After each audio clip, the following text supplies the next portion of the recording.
Oh, we're live now. We're live now. We're live. Sports Crutch with D. Crom. This is night one of the 2020 NFL Draft. I'm your host, David Cromwell, and we're joined by our resident NFL Draft expert, Mr. Nick Kendall, who covers the Denver Broncos and the entire NFL Draft for MileHighHuddle.com. Nick, how you doing? Welcome back to the show. Hey, doing well. The wife's going to have to wait a second before I head out. We just got done with our live show on building the Broncos, and we were having some issues with YouTube today, which is frustrating. That could explain why I had some issues going live as well. But YouTube's having problems. All right, so we pretty much it's night one of the draft, and we pretty much have an idea of how the top 5 to 8 picks are going to go. But the real drama starts in around the 9, 10, 11 range, where you could see a lot of trades coming, as Thomas Dimitroff himself hinted at in a radio interview months ago. So, imagine, say, your teams with needs everywhere across the roster. Jacksonville at 9 or the Jets at 11, and those wide receiver needy teams, should all three of the big wide receivers make it past that point. The Broncos at 15, Niners at 13, Eagles at 21. Don't sleep on Trader Howie, man. We could have a logjam of teams trying to move up to that 9-11 range.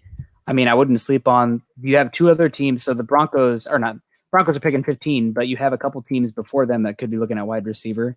The Jacksonville Jaguars at 9, that's a sleeper team for a wide receiver. And then they have DJ Chark, D.D. Westbrook, and then the Raiders at 12. But those two teams also have first-round picks, 19 and 20. So you could see those two teams looking to move up. You could see the New England Patriots, who desperately need wide receiver help. I mean, Tom Brady fell off a cliff last year, but a reason that he fell off the cliff is because the wide receivers there were absolute trash. I mean, let's call it as it is.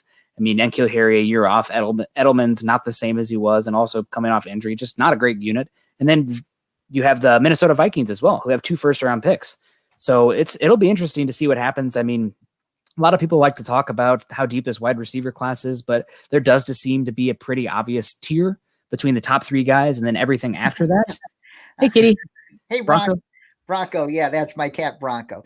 Yeah, it's going to be a war, and everybody was saying, oh, receivers, and they're just going to stay put. They're going to go 11, 12, 13. No, nobody should lock anything in or rule anything out, even at this point right now, because anything could happen. We cannot sleep on Jacksonville staying put for a wide receiver at 9. Can't sleep on the Jets staying put for a wide receiver at 11. And heck, but you can't rule any of those candidates to trade up, whether it be the Vikings, the Patriots, the Broncos, or the Eagles or the Niners, to 9, 10, or even 11, should the Jets be open to trade down. And word has it they are more than open to trading down. This could go a million ways, and we're all just still guessing at this point. I mean, that's how it is. We talked about it on our podcast earlier, but the Broncos were picking 5 2 years ago, and maybe the Broncos were not being fully honest, but they said, wow, we didn't see any scenario where Bradley Chubb fell to 5. Really, you're picking at 5 and you can't come up with a scenario where Bradley Chubb falls there. So I guess that's just the point, is you have no idea what the Broncos are going to do as far as— you have no idea what any of these teams are going to do, pretty much. Clelin Ferrell at 4 last year. And that's what makes the draft so special, is that it's anybody's guess. It most certainly is. And we are about to go live to the commissioner with the first overall pick, where he's expected to announce Joe Burrow to the Bengals. But we will resume just in a little bit, Nick Kendall and I. So stay tuned, everybody. Stay awesome. There we go. That was our test broadcast success. Thank you so much, Nick, for